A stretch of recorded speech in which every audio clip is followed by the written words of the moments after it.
Olá, sejam bem-vindos às Conversas de Liderança. O meu nome é Eva Rosa Santos e é, como sempre, um enorme prazer ter-vos aqui na nossa casa, a Casa da Liderança Feminina em Angola. Hoje, a minha voz vai ser um desafio, porque estou aqui a passar por uma fase de gripe e afónica e por isso peço já as minhas desculpas quando tivermos aqui alguma oscilação à voz. Mas não é por essa razão que esta conversa não há de ser top. Vai ser certamente. Nós teremos mais um convidado, mais uma pessoa real que vem-nos falar do seu percurso, dos seus desafios. É isso que nós queremos trazer aqui nas conversas sobre liderança. Trazer pessoas que nos inspiram, pessoas reais, pessoas que têm histórias de vida. E quem somos nós? A Liderança Feminina em Angola é uma iniciativa que visa a valorização da mulher líder, tendo e dando voz. Fazemos isso através de iniciativas diferentes, tais como a atribuição de Bolsa de Estudo Ermelinda, em parceria com a Big Moshima e o Espaço Lotos. Também fazemos programas de coaching de responsabilidade social e também programas direcionados para as empresas. Queremos valorizar as nossas mulheres líderes, as vossas mulheres líderes. Queremos também trazer uma maior consciência para estes temas relacionados, sim, com a liderança, mas com a liderança feminina e tudo aquilo que envolve, com os temas de inclusão. Afinal, só assim podemos construir, de facto, uma mudança positiva. É isso que queremos também fazer e por essa razão, o quinto objetivo do desenvolvimento sustentável é um dos nossos principais pilares, a igualdade do género. Já sabíamos que até 2030 não conseguiríamos lá chegar, mas se baixarmos os braços e se nada fizermos, então nem 2030, nem 2040, nem 2050. Talvez nunca. Por isso mesmo, queremos trazer maior consciência, deixar este tema presente nas organizações, na sociedade civil, nas nossas vidas, nos nossos lares, porque é assim que realmente podemos construir um legado para os nossos filhos, diferente daquilo que recebemos. Isto é a Liderança Feminina em Angola. Se quiserem acompanhar-nos, ou melhor, fica o convite para nos acompanharem desde já aqui nas diferentes redes, nomeadamente o LinkedIn, YouTube, onde está a passar esta mensagem, esta conversa. E a minha voz de vez em quando vai desaparecendo.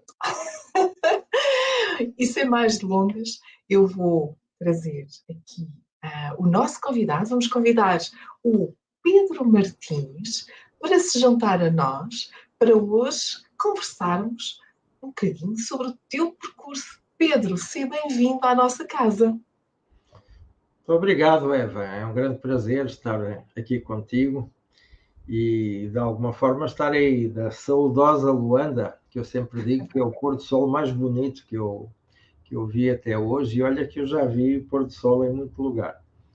Mas é um grande prazer estar aqui contigo. E com todos os nossos ouvintes, claro. É verdade. O prazer é todo nosso. Nós, como disse há pouco, estamos a transmitir em direto para os canais da Liderança Feminina em Angola,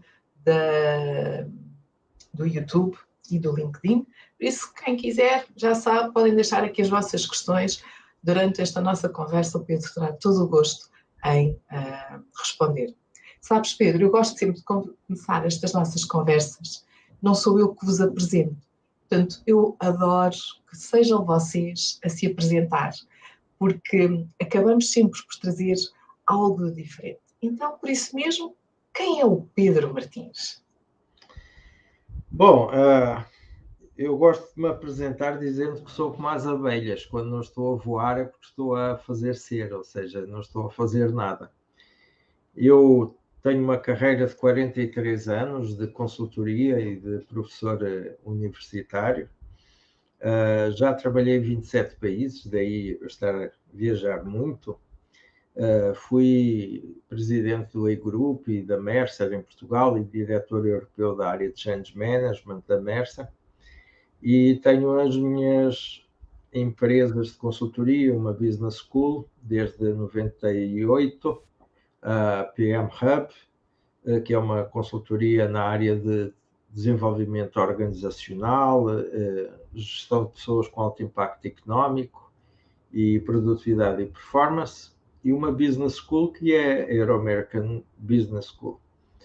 Sou um mestre em Psicologia Organizacional, doutor em Administração e um viciado em trabalho, tanto que recentemente criei uma associação chamada Lusofonia Digital, que tu nos dás a honra de ser conselheira e fundadora, que visa exatamente promover o desenvolvimento social, económico e educacional da lusofonia na era digital. E hoje posso dizer que é a minha cria mais recente, portanto é aquela que eu dedico mais tempo, mas que, apesar de ainda estar no início, está a crescer exponencialmente. Nós fomos criados no dia 17 de maio deste ano, e já crescemos cerca de 300% em relação ao número de associados. Temos 3 MBAs em parceria com outras universidades, temos 22 universidades a participar nesse nosso ecossistema, etc. Enfim, isto, assim, numa apresentação breve, é aquilo que eu julgo que talvez seja mais relevante. Obrigada, Pedro. É um prazer imenso também fazer parte da lusofonia digital, trazer aqui os temas da liderança feminina. Este foi o meu compromisso, este é o meu compromisso. Como é que nós também podemos continuar a sacudir, como se costuma dizer, quando falamos de digital e o que é que isto quer dizer no mundo mais feminino, e que números é que temos e resultados é que temos e que indicadores é que temos. Temos aqui uma longa caminhada, mas podes contar comigo, como já reforcei várias vezes, e mais uma vez obrigada pelo convite. Este é o Pedro profissional. Pedro, e para além disto, porque eu sei umas coisas muito interessantes sobre ti, que tu já partilhaste, mas gostava que fosses também um bocadinho a dar-nos a conhecer este outro lado. Este é o lado que toda a gente conhece. Quem é aquele Pedro que não se conhece do dia a dia, o líder que está e que veste este chapéu? Eu acho que sou uma pessoa comum, mas todos nós achamos que somos pessoas comuns, não é?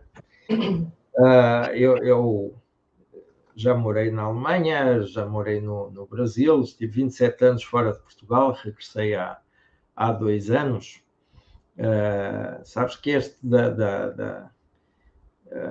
da relação da diversidade e do feminino, para mim é qualquer coisa de intrínseco, porque eu em 92 ganhei o prémio Diversity da Society of Human Resource Management lá nos Estados Unidos, porque era das poucas consultorias no mundo que tinha mais mulheres do que homens, porque na época a profissão de consultoria era predominantemente masculina, acho que hoje é o contrário. Então o mundo feminino sempre foi um mundo que eu me senti muito à vontade e que me identifiquei muito, talvez por isso tenha tido 2 filhas e 2 netas e não haja rapazes na minha descendência que sejam apenas mulheres. Mas enfim, que é que eu gosto muito de viajar, não sei quantos países conheço, mas provavelmente mais de 80. Gosto muito sou um gourmet veterado, gosto muito de vinho, gosto de mergulhar, tirar fotos a tubarões é um dos meus hobbies que já faço há bastante tempo, inclusive a revista Forte nos Estados Unidos já publicou as minhas fotos com tubarões, que eles acharam meio exótico, um consultor de RH. E não tens... O que é que te levou, que curioso, o que é que te levou a fazer isso? Bom, eu tenho o curso Master Dive que eu tirei aos 19 anos, por aí, muito cedo. E sempre gostei de mergulhar e gostei de registar aquilo que era o mergulho. Eu tenho um certo fascínio pelos tubarões porque, ao contrário do que muita gente pensa, que é um bicho muito perigoso, etc., é dos bichos mais previsíveis que existem. Eles têm apesar de serem gigantes, não é?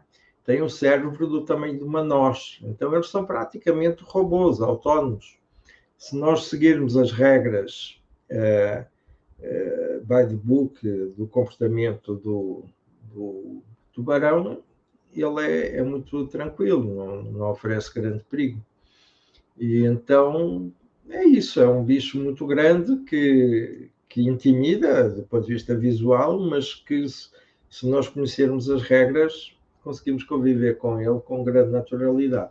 E depois também das 360 espécies de tubarão, um pouco mais de 10% é que atacam as pessoas, não é? Portanto, eu acho que é isso. Não é o perigo, porque eu acredito que há outros bichos debaixo d'água muito mais perigosos, como a barracuda, as próprias moreias, etc. Mas é talvez a sensação de nós controlarmos um ser aparentemente tão poderoso que nos podia eliminar se nós não tivéssemos os cuidados necessários. Então, esse fascínio entre o perigo e o controle realmente me leva a procurá-los para fotografar. É aquilo que eu sempre digo. Eu fico sempre a conhecer um bocadinho mais sobre vocês nestas conversas.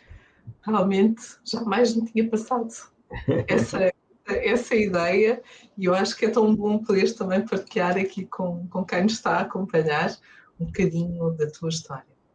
Pedro, falamos de lusofonia há pouco, és uma pessoa que vem da consultoria, a área dos recursos humanos. O que é que te levou a escolher, a optar por estas áreas? Olha, ficava bem dizer que eu sou apaixonado por pessoas, etc., não é? Não é isso que as pessoas devem dizer. Mas não, quero que digas aquilo que tu achas verdadeiramente, porque às vezes vamos lá parar sem percebermos muito bem porquê, não é? Então, eu fui como segunda opção, não foi como primeira opção. Eu sempre fui muito apaixonado pelos temas da comunicação. Eu sempre fui este espírito de criar associações, como a Lusofonia Digital. Já criei várias, a Ordem dos Consultores do Brasil, o Instituto Português de Consultores de Gestão, enfim. Eu gosto de criar associações, fui fundador da Mercer e do E-Group em Portugal, etc. Eu gosto de ser pioneiro, não é? E há muitos anos atrás eu trabalhava na RTP, era produtor da RTP e fiz o meu curso de Psicologia ao mesmo tempo que eu trabalhava na RTP.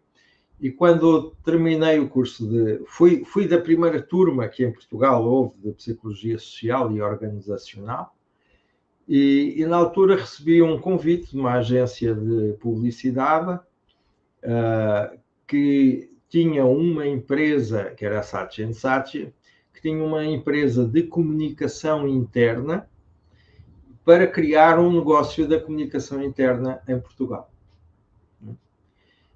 E eu juntava, digamos aqui, as minhas valências de psicologia organizacional que eu tinha adquirido no curso, na licenciatura, e da minha experiência na televisão. Só que não havia mercado em Portugal para a comunicação interna. Não é? A comunicação interna, como sabem, está sempre ligada aos recursos humanos. E, inclusive, eu depois fui diretor dessa empresa em Paris, porque aparentemente eu tinha algum jeito para o negócio, só que não tinha mercado em Portugal. Tanto que eu, depois, na sequência, resolvi abrir uma agência minha, e o nome que eu coloquei a essa agência foi Certo Modo, porque os meus clientes nunca sabiam o que é que haviam de pedir. Então começavam sempre dizendo, de certo modo, eu gostaria de criar isto desta e daquela forma. Eu disse assim, bom, então o que eu faço são coisas de certo modo, vou pôr o nome de certo modo à minha agência de comunicação. Mas essa agência de comunicação interna, chamada Comuniquei, pertencia ao grupo Saatchi & Saatchi, que por sua vez tinha o A-Group, que era uma empresa do grupo Saatchi & Saatchi na época. E eu pensei, bom, eu não consigo pagar as contas como consultor de comunicação. E também não queria viver toda a minha vida lá em Paris, queria voltar para Portugal. E pensei, bom, se eu tenho um curso de Psicologia Organizacional e estou num grupo de empresas que tem a maior empresa do mundo de consultoria de recursos humanos, vou para a área da consultoria de recursos humanos, porque eu conseguia fazer o trânsito direto. Então foi assim que eu fui para o RH. Foi, digamos assim, como alternativa a um negócio que ainda não tinha mercado em Portugal. Aliás, tirando a Inglaterra, o grupo Saatchi & Saatchi não tinha muito sucesso na comunicação interna naquela época, à exceção de Inglaterra, que tinha uma outra empresa que era SML Advertising, que também fazia os anúncios de recrutamento e seleção, etc., de uma forma bastante atrativa e profissional. Mas foi assim, foi a alternativa que eu tive à comunicação, que não era um bom negócio. E nunca deixei de sentir este DNA de comunicólogo em tudo quanto eu fiz dali para a frente. Não é? Mas eu acredito, sinceramente, que aquilo que hoje define um bom profissional, seja em que atividade for, é aquilo que eu chamo de nexialismo, ou seja, ser capaz de tirar nexo entre coisas diferentes. E eu fui para a gestão de pessoas, para o RH, exatamente por ser capaz de fazer um link entre a psicologia, a comunicação interna, aquilo que eu conhecia já do funcionamento das organizações. E é isso. Eu hoje sinto-me realmente um profissional de gestão de pessoas, um professor da área de gestão de pessoas, se bem que muitos dos meus alunos dizem que se alguém entrar na minha sala não vão dizer que é uma aula de gestão de pessoas.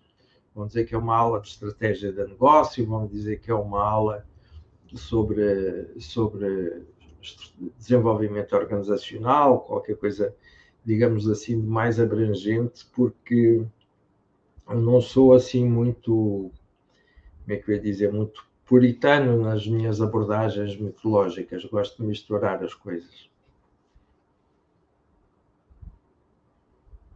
Olha, eu adorei aqui esta expressão que tu utilizaste, que é ser capaz de tirar nexo entre as coisas, não é? De poderes transformar e co-criar, juntamente, porque acabam, quando falamos de gestão de pessoas, de resultados, de indicadores, muitas vezes é como é que nós juntamos tudo isto para que no final do dia tenhamos o máximo de informação possível para uma tomada de decisão que seja mais justa e mais equilibrada, sem perder os resultados, mas pensando nas pessoas. E isto faz-me aqui desafiar-te, já que afinal a gestão das pessoas não foi a tua primeira opção. Hoje, como é que tu olhas para o teu percurso de teres vindo parar esta área da psicologia e da gestão das pessoas? Olha, eu como te disse, eu não me considero, se tu me consideras-te um psicólogo, consideras-te um gestor, um consultor de gestão de pessoas típico, etc., eu acho que sou um pouco de tudo isso, não sendo típico, digamos assim. Eu recordo-me que eu fiz o curso de Psicologia no ISPA, na altura ainda não havia as faculdades de Psicologia que tem hoje, só havia o ISPA. E eu recordo-me quando o ISPA fez 40 ou 50 anos de atividade, eles fizeram uma série de palestras e convidaram-me a mim e à Vera Nobre da Costa, que na altura era presidente da empresa, da agência de publicidade Lintas, para uma palestra meio estranha que era os psicólogos de sucesso.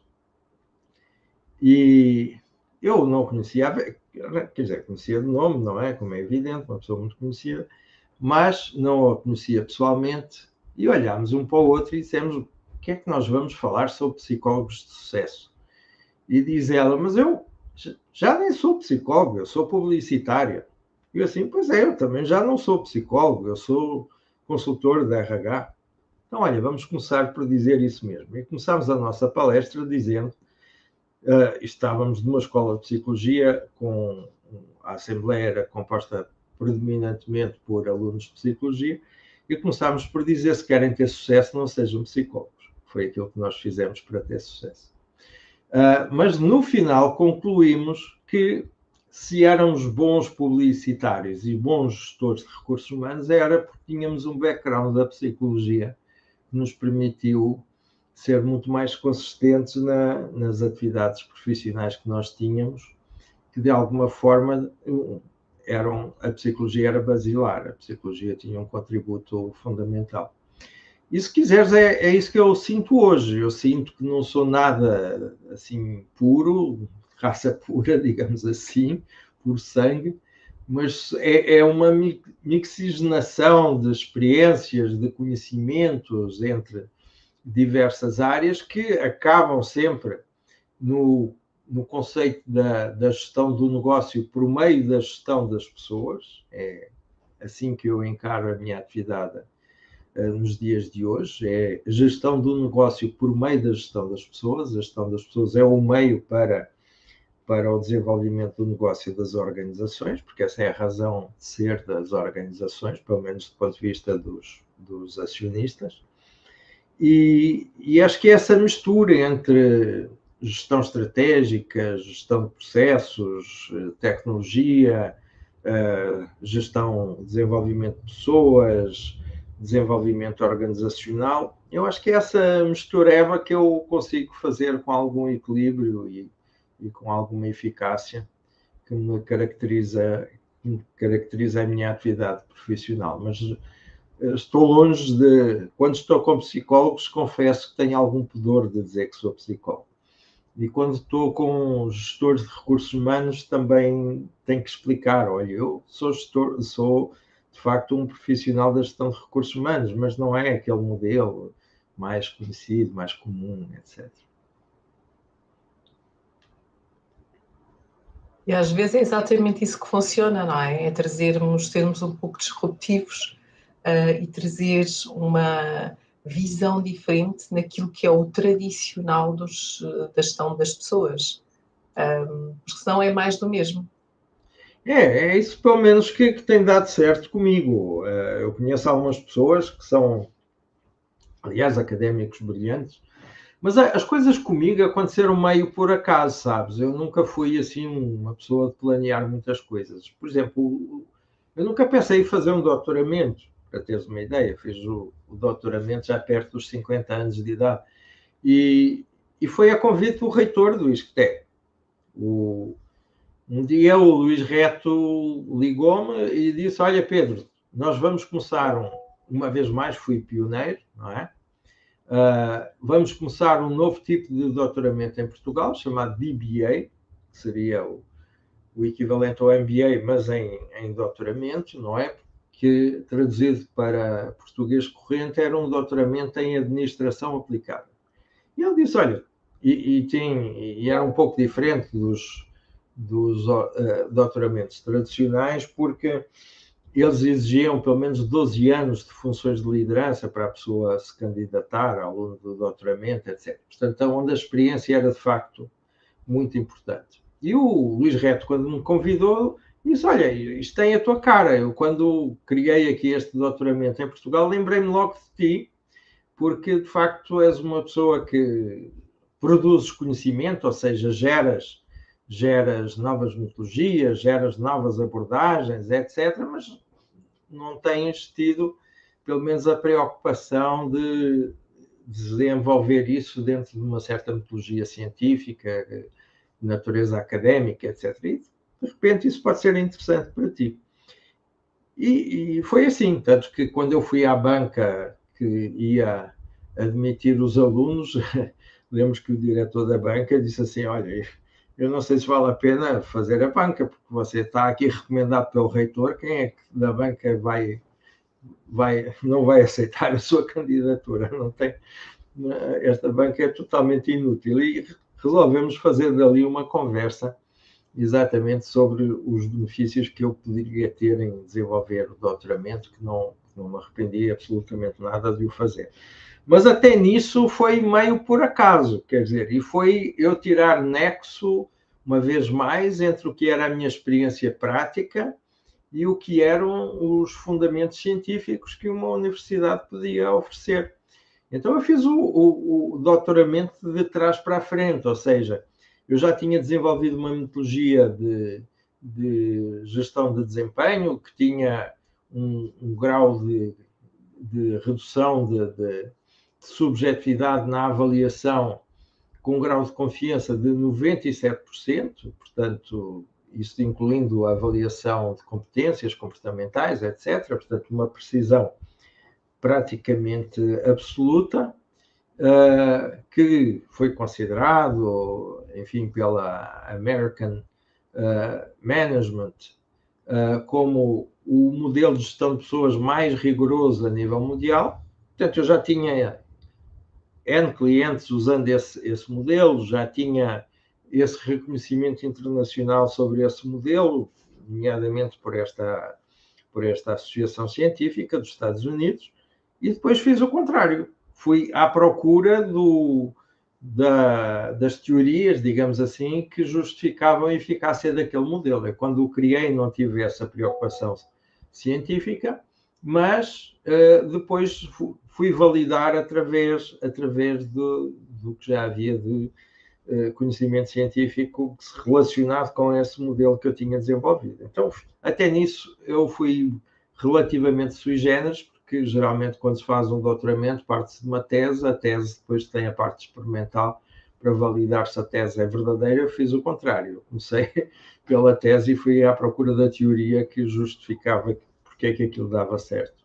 Então digamos, é esse itinerário errante que eu acho que me caracteriza e que me leva a não ser, digamos assim, ortodoxo em nenhuma das minhas abordagens, mas isso obviamente é uma fonte de erro também, tenho errado muito na vida, como é evidente, mas por outro lado também me leva a sair da caixa, porque eu não estou preso a nenhum axioma muito rigoroso que me leva a condicionar o meu pensamento, não é? Muito bom. Tu trazes aqui para a discussão, para quem nos está a acompanhar, esta importância de nem sempre planearmos tudo, foi aquilo que eu retive, nem sempre é necessário planearmos tudo, mas também não ter medo de testar, porque isso só foi possível porque tu, a determinado momento, implementaste um determinado projeto, um determinado modelo, neste caso, de desempenho, testaste-o e depois, como tu disseste, vamos lá consolidar. E isto faz-me sempre lembrar a questão de tomada de decisão para uma ação, não é? Nem sempre eu tenho todos os dados disponíveis ao meu dispor, mas eu tenho aqui uma ideia, deixa ver como é que ela funciona e depois vamos adaptando. Sentes que essa tua liberdade deste itinerário errante, como tu aqui disseste, é um bocadinho isso, de tentativa e erro, mas sempre com um foco e um objetivo muito claro para uma determinada ação. Sem dúvida. Eu acho que todo o nosso percurso, pelo menos a nossa forma de criar, seja aquilo que for, criar conhecimento científico, conhecimento técnico, etc., é sempre por ensaio e erro, não é? Caso contrário, se nós reproduzimos receitas que já existem, não estamos a criar coisa nenhuma, não desenvolvemos nada, não evoluímos nada. E muitas vezes aquilo que nós temos como princípios verdadeiros ou princípios que nós devemos seguir como uma certa cartilha, eles são mais inibidores do desenvolvimento e da eficácia do que esta atitude experimental. Eu recordo-me de uma banca de mestrado, que eu fazia parte dessa banca como professor lá no Brasil, e há e a mestranda que estava a prestar provas era uma consultora da minha empresa que eu conhecia muito bem. E nós tínhamos desenvolvido um trabalho de consultoria no departamento de autopeças da Volkswagen. Para ter uma ideia, o departamento de autopeças tinha 7.000 empregados, a Volkswagen tinha 98.000, portanto estamos a falar, de facto, de um universo muito grande. E ela tinha desenvolvido esse trabalho com grande eficácia, com resultado muito bom, e convidou para essa sessão de avaliação do mestrado dela, não só a família, os amigos, etc., mas muitos operários do departamento de autopeças. Entretanto, a banca, eu era o orientador da tese dela, portanto não intervia muito na banca, mas os outros meus pares da banca eram professores, eram cientistas, portanto eram pessoas que estavam muito mais interessadas na metodologia científica que ela tinha usado propriamente no resultado. E estavam-lhe a fazer perguntas muito difíceis, e perguntas, inclusive, que podiam levar a reprová-la, porque ela, do ponto de vista metodológico, não tinha sido assim tão rigorosa quanto os outros professores gostariam, e que eu achei que não era importante. Era o resultado que ela tinha conseguido. Mas a parte interessante da história foi, depois dela ser muito apertada com perguntas, houve um operário que estava a assistir, que ficou muito nervoso, levantou-se e disse: espera aí, eu quero falar. E, tal. E os outros professores: não, o senhor não pode falar, estamos numa banca de examinar e tal. Não pode falar. Não, mas eu vou falar, mesmo que vocês não me deixem, eu vou falar. Eu não sei o que é que vocês estão aí a perguntar, não sei o que é que os senhores sabem desse assunto, mas uma coisa eu vos quero dizer. A nossa ala 7, que era como se chamava lá o departamento de autopeças, desde que a Marli, que era o nome dela, fez esse trabalho, está a funcionar muito melhor. E nós produzimos muito mais e temos muito menos stress e não sei o quê. Então as vossas perguntas não interessam para nada. Nós que estamos lá é que já a aprovamos, porque nós é que somos, digamos assim, os melhores examinadores do trabalho dela. Bom, aquilo rompeu com um aplauso das pessoas que estavam a assistir, levantaram-se, aplaudiram e acabou, obviamente, a banca examinadora, porque quem é que depois a seguir ia fazer uma pergunta depois desta intervenção brilhante. Mas eu contei esta história só para ilustrar que o pragmatismo é uma coisa que me atrai muito, não é? E eu acredito pouco nas receitas de bolo, digamos assim, naquela fórmula mágica que, repetindo, dá sempre o mesmo resultado. Até porque isso depende muito do contexto, e raramente o contexto se repete. Também aprendi uma coisa há muitos anos, que nada é mais prático do que uma boa teoria, ou seja, nós não precisamos de inventar a roda cada vez que precisamos de uma roda, já existe a roda. Então, mas é, uma vez mais, usando aquele termo do nexialismo, que nos dá a noção certa das coisas, é ser capaz de ter um background académico, teórico, de ter uma experiência de vivência prática e ter esta abertura à mudança e à disrupção que nos leva a fazer, às vezes, coisas com as quais nós nem temos conhecimento teórico, nem temos experiência prática, mas que vale a pena tentar, porque podemos obter bons resultados com uma boa ideia. Não é? E nos dias que correm, com a disrupção que nós hoje vivemos, eu acho que esta atitude faz cada vez mais sentido. Esta abertura à mudança e ser capaz de experimentar. Agora, obviamente, é preciso consistência nesta parte experimental. Senão haver uma aventura de gente louca, não é?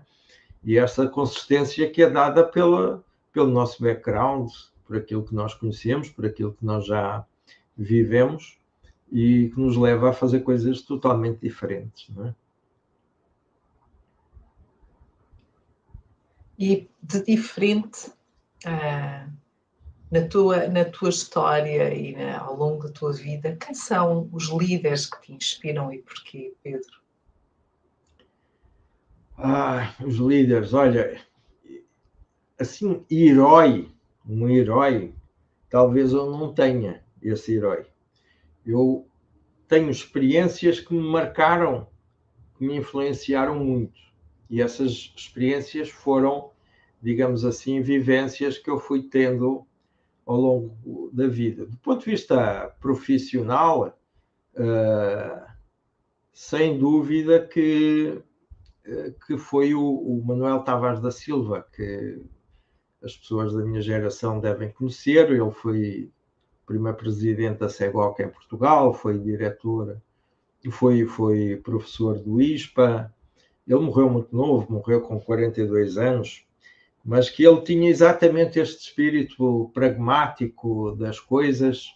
Ele tinha um excelente background teórico, mas valorizava muito a experiência prática e valorizava muito o conhecimento adquirido através da experiência.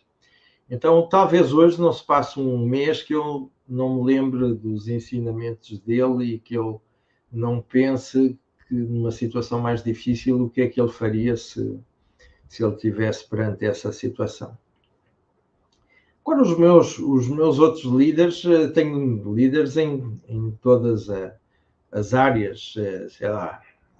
Na filosofia de vida, gosto muito do Hemingway. Eu me sinto assim meio errante aí pelo mundo, como eu disse, já trabalhei em 27 países, já viajei muito.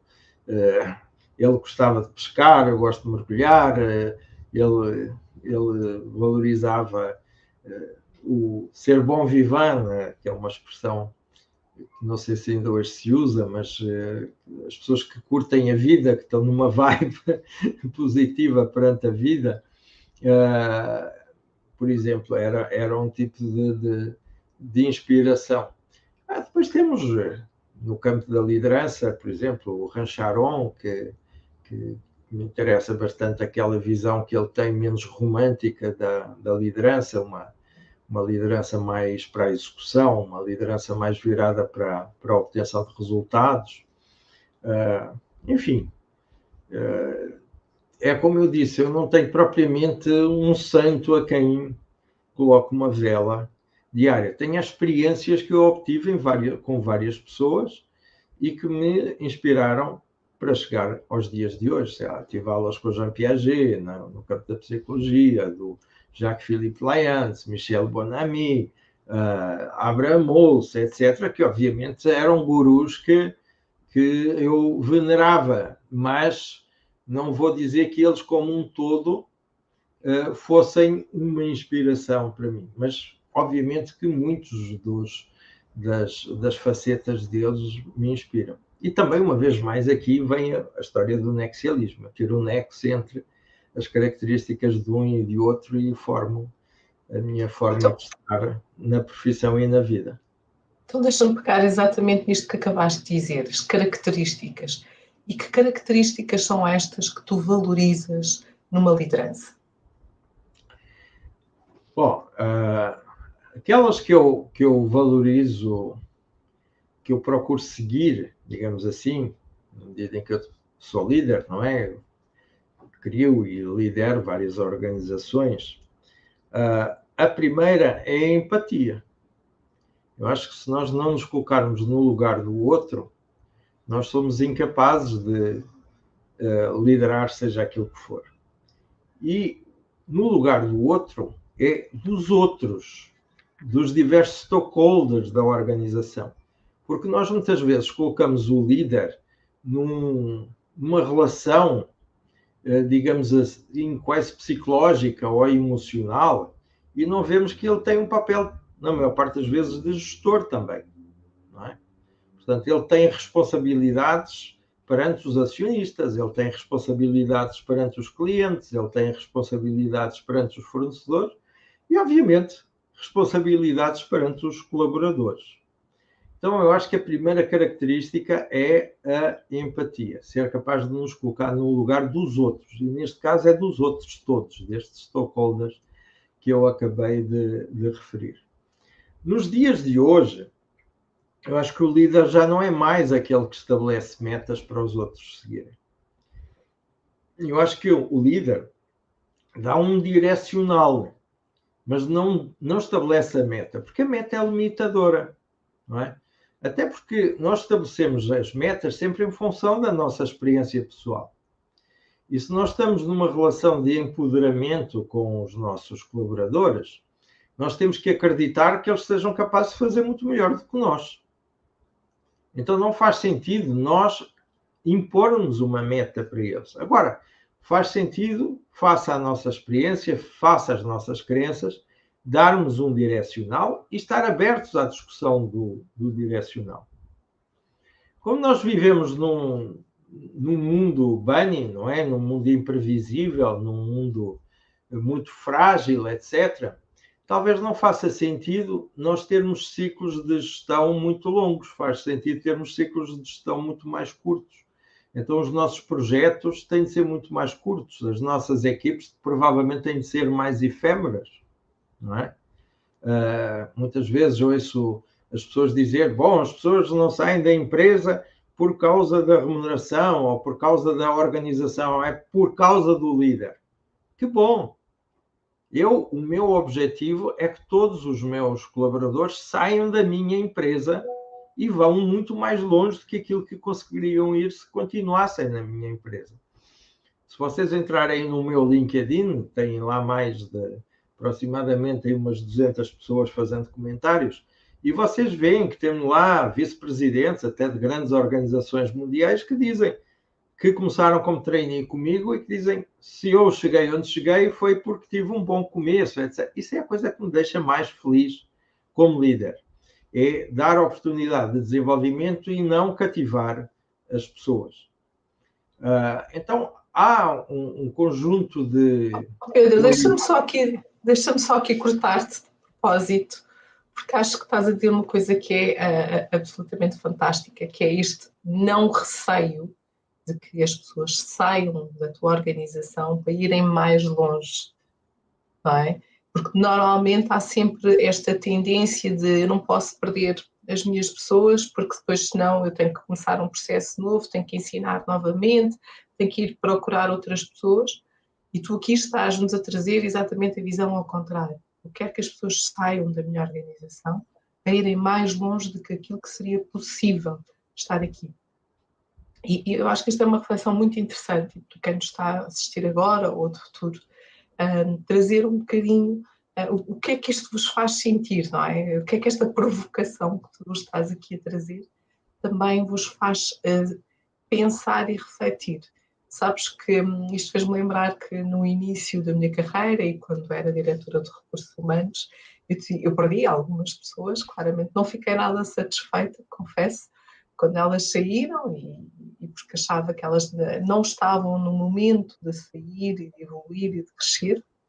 E o que mais me apraz é saber que essas pessoas saíram para melhor e que hoje continuam a ser pessoas que eu acarinho, pessoas que eu respeito e que vi realmente a crescer de formas diferentes. Acho que só houve ali uma situação de alguém que disse não vais porque isso não é essa organização para onde tu vais mudar para melhor e realmente ela mais tarde deu-me razão.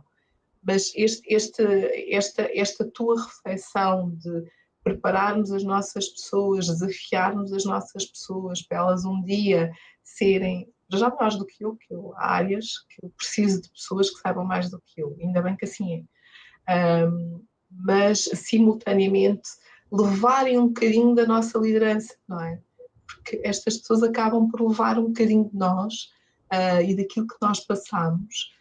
E é isso que também me enche o coração, não é? Dizerem-me, ou se calhar também partilharem contigo, não, eu aprendi contigo como ser o melhor líder, como ser o melhor profissional, e agora, pronto, às vezes até depois têm posições mais elevadas do que aquelas que são as nossas e há muito gosto que é exatamente isso que uma liderança deve fazer quando tu apontaste aqui esta direção, não é? Vamos dar uma direção. Onde é que tu também, como líder, queres chegar e fazer o quê? Não sei se queres fazer aqui algum comentário, deixo também aqui o desafio ao público que nos está a acompanhar e passo novamente para ti, porque achei que era importante reforçar aqui este tema sobre a liderança.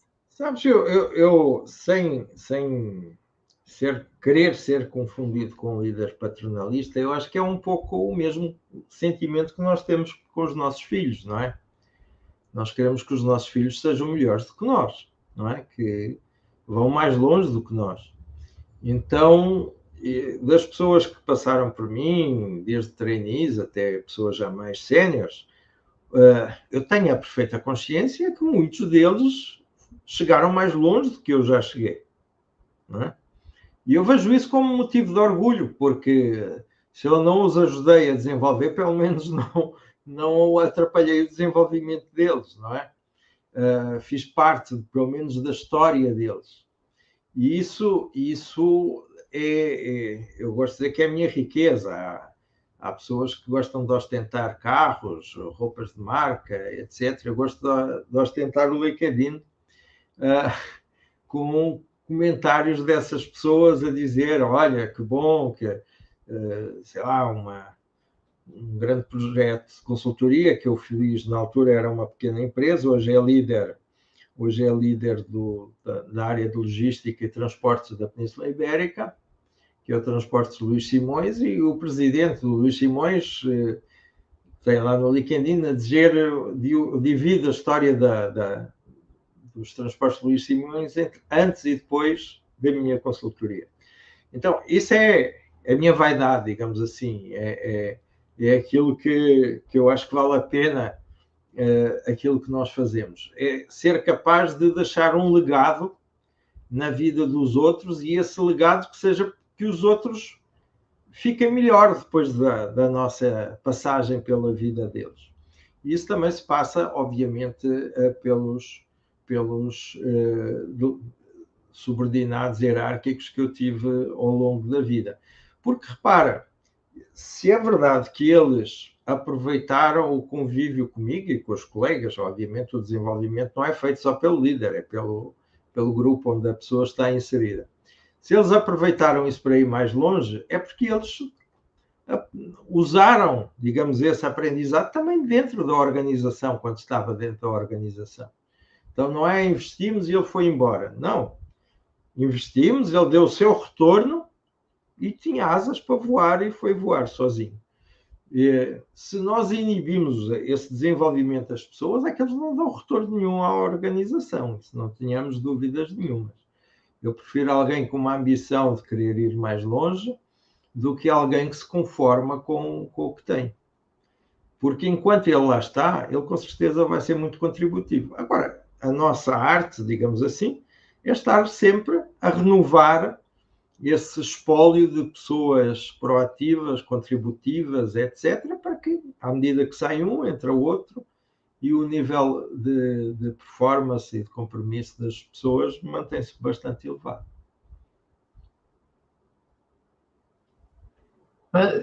Dicas super valiosas sobre aquilo que são as características de um líder. Portanto, por favor, reflitam, ponderem e, acima de tudo, não tenham medo que as pessoas que estão a liderar ou que façam parte das vossas equipas um dia voem.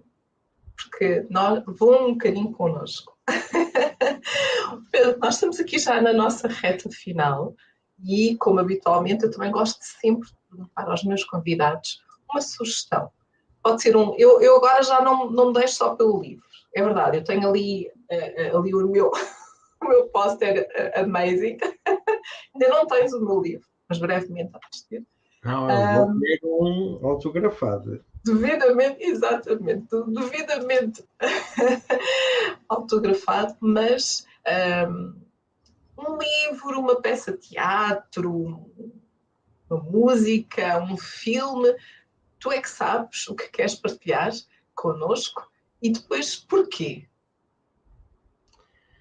Olha, isso não é assim muito técnico, mas como tu disseste, nós naturalmente temos outras facetas da vida que não são exclusivamente as profissionais.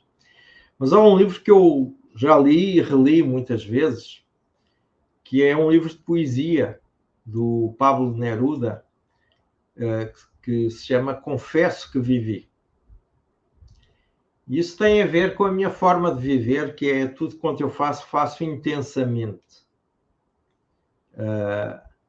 E o Pablo Neruda tinha essa capacidade, digamos assim, de traduzir em poesia esta intensidade com que ele vivia todas as facetas da vida, não é? Desde a faceta política, a faceta mais emocional, mais romântica, em todos os aspectos da vida, ele vivia intensamente. E eu acho esse livro muito inspirador. Então, se eu tivesse que eleger um livro, elegia esse, porque eu não me canso de o reler, porque cada vez que eu releio eu me projeto naquilo que ele diz e são coisas novas que surgem dessa leitura. Qual era a outra sugestão que tu pediste?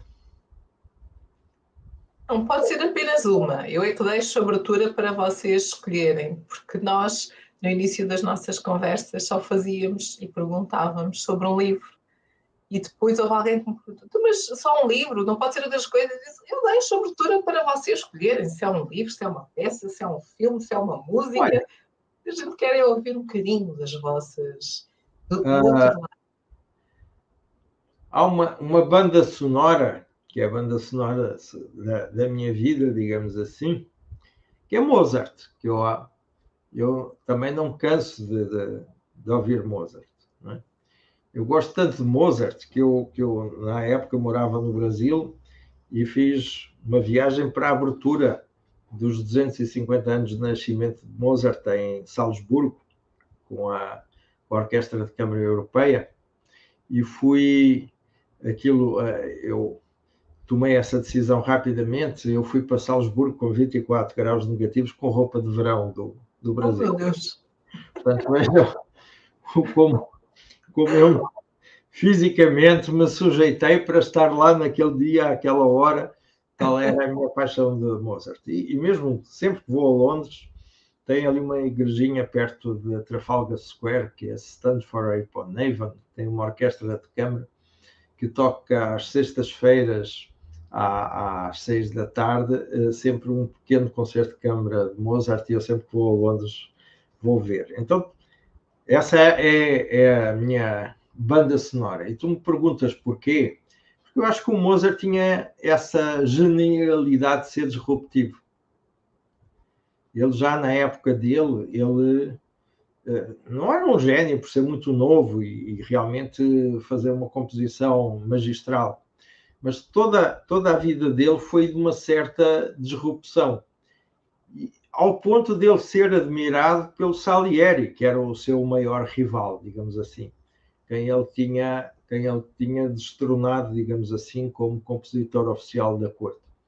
Até há quem diga que ele compôs o Requiem dele, não é? Já numa fase terminal da vida dele, e quem o terminou foi o próprio Salieri, que ia visitá-lo, e que quando o Mozart já não conseguia escrever, que ele o Mozart lá trauteava, e o Salieri, que era, repito uma vez mais, o grande concorrente dele, acabou por escrever isso. Então é uma história de vida admirável, que eu, quando ouço a música dele, relaciono também com a vida dele, não é? E sobretudo pela capacidade de disrupção que ele teve da época. Nós hoje não conseguimos ouvir a música que o Mozart compôs, porque ele compôs para instrumentos que já não existem, não é? Por exemplo, ele compôs para piano forte e nós hoje assistimos no piano tradicional, não é? Então, isso também, esse mistério, digamos assim, de nós hoje termos uma interpretação daquilo que ele fez e não aquilo que ele fez originalmente, repito, porque os instrumentos já são outros, também ainda torna mais misterioso e mais aliciante isso. Mas como vês, sou bastante eclético, não é? Eu vou da poesia à música clássica, isso me inspira. Adoro. Adoro. E nós estamos aqui a ter uma conversa inspiradora, mas como sempre, estas conversas que eu adoro têm e estão a chegar ao fim. E por isso mesmo, eu gostava de partilhar com todos vocês, contigo, Pedro, aquilo que eu levo da conversa de hoje. Pode ser? Por favor.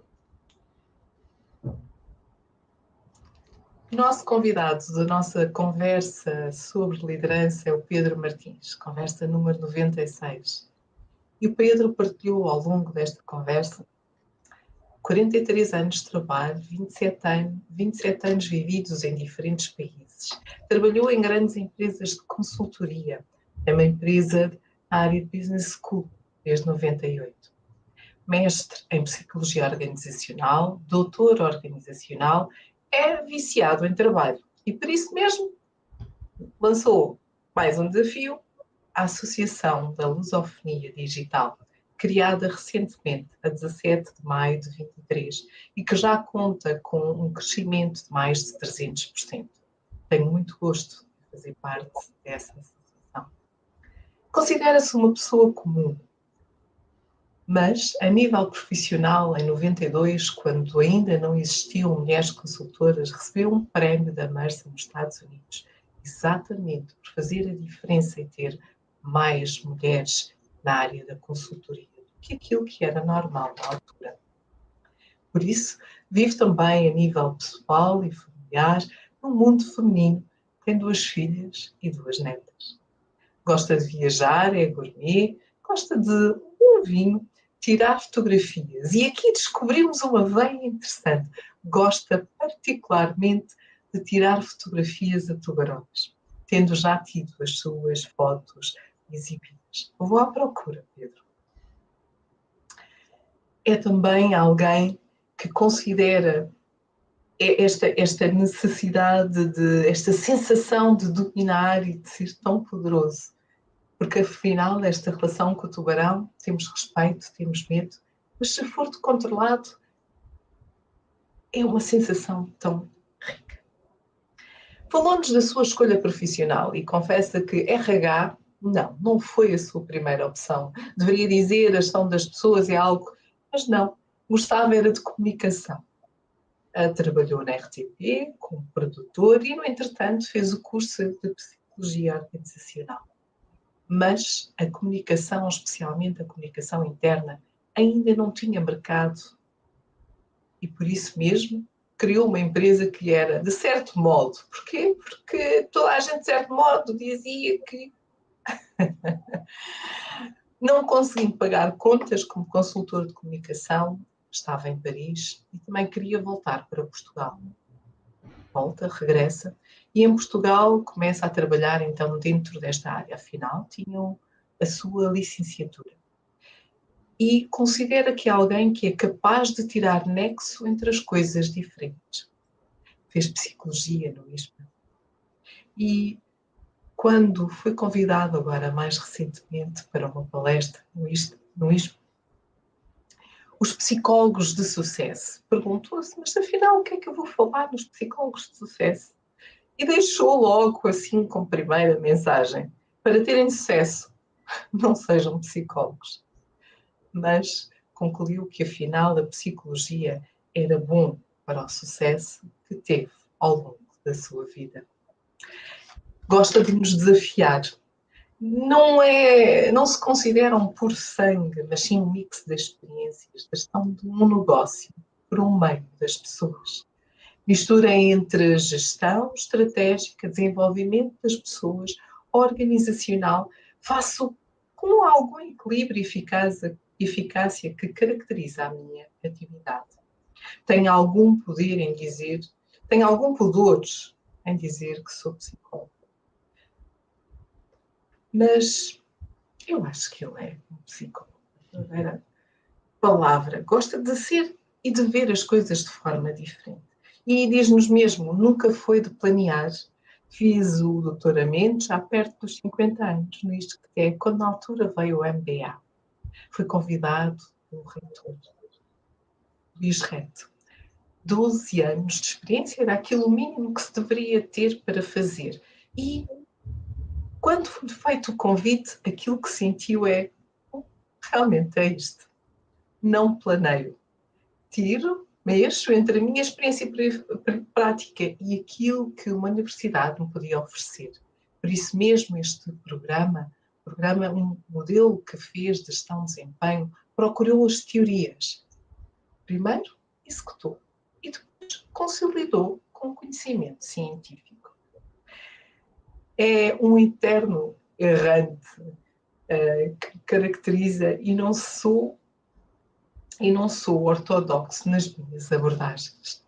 Isto é um pouco aquilo que o Pedro falou sobre si. O pragmatismo atrai-me muito. Nada é mais prático do que uma boa teoria. Ser capaz de ter um background académico, prático e ter a abertura para a mudança. Tentar e ter uma boa ideia. E é preciso, acima de tudo, consistência. Quando falamos de líderes inspiradores, partilhou que não tenho um herói. Tenho experiências que me marcaram muito na vida. A nível profissional, Manuel Tavares da Silva, primeiro presidente da CEGOC. Tinha um background espetacular, prática e conhecimento adquirido. Infelizmente morreu demasiado cedo, com 42 anos. Mas penso sempre nele, como é que ele faria? Como é que ele pensaria, abordaria este tema? Adora Hemingway, porque ele gostava de pescar, e eu gosto, acima de tudo, de mergulhar, de ser um bom vivan.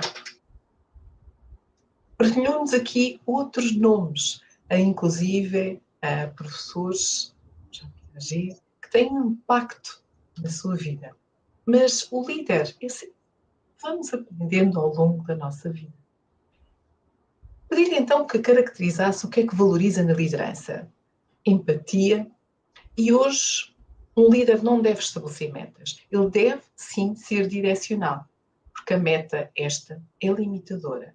E se estamos a ponderar, devemos dar a direção. Já que vivemos num mundo tão bunny, imprevisível e frágil, por que não ter ciclos de gestão mais curtos? O meu objetivo é que todos os meus colaboradores saiam da minha empresa para... Porquê? Porque vão crescer mais. E aqui também o ser disruptivo. Gosta de ostentar no LinkedIn o feedback das pessoas. Porque é isso que eu estou a deixar como legado. É isso que eu trago de impacto na vida dos outros. Partilhou-nos o seu livro, A Escolha, um livro de poesia de Pablo Neruda. Confesso que vivi. Porque tudo o que eu faço intensamente. E ele tinha essa intensidade. Não me canso de reler este livro, porque sempre que o faço, aprendo algo diferente. A banda sonora da sua vida, Mozart. Porquê? Um disruptivo. Alguém que captou a admiração até do seu maior rival. Porque ouço a música e ouço a história de vida deste compositor. Isto é aquilo que eu levo hoje na minha conversa com Pedro Martins. Pedro, antes mesmo de fecharmos, que mensagem final queres tu deixar? Bem, eu não me sinto capaz de dar uma mensagem final. Aquilo que se há alguma coisa que eu posso ter ajudado a quem nos está aqui a ouvir, é que não tenham receio de ser vocês mesmos. Que façam sempre aquilo que vos der na gana, obviamente com responsabilidade e com propósito, não é? Mas nos dias de hoje, não vale a pena olhar muito para o passado. Temos que nos posicionar em relação ao futuro com novos parâmetros, com uma abertura mental total. E é isso que se eu tenho uma mensagem, é isso. Vivam como eu vivo a vida intensamente, mas sem preconceitos de nenhuma espécie. Adoro. Acho que não há melhor forma de terminarmos esta nossa conversa. Eu quero agradecer, Pedro, por teres aceito o nosso convite, o convite da liderança feminina em Angola, estar aqui na nossa casa para falares um bocadinho de ti. Estas histórias de pessoas reais com histórias reais. É isto que nós queremos trazer às nossas conversas sobre liderança. A ti, gratidão por teres aceito. Ao nosso público, gratidão pela vossa presença. Já sabem, nós estaremos aqui acho que é para a próxima semana, não. Para a próxima semana não, daqui a 15 dias, a ver se entretanto a minha voz volta a estar recuperada e no entretanto inspirem. E aproveitem, subscrevam as páginas da Liderança Feminina em Angola. Precisamos de si, do seu apoio, da sua voz, para podermos ter mais voz. Pedro, muito obrigada. Eu é que agradeço, Eva. É um grande prazer estar aqui contigo hoje e com os nossos ouvintes também. Muito obrigada. Já sabem, aguardamos por si dentro de 15 dias. Fiquem bem.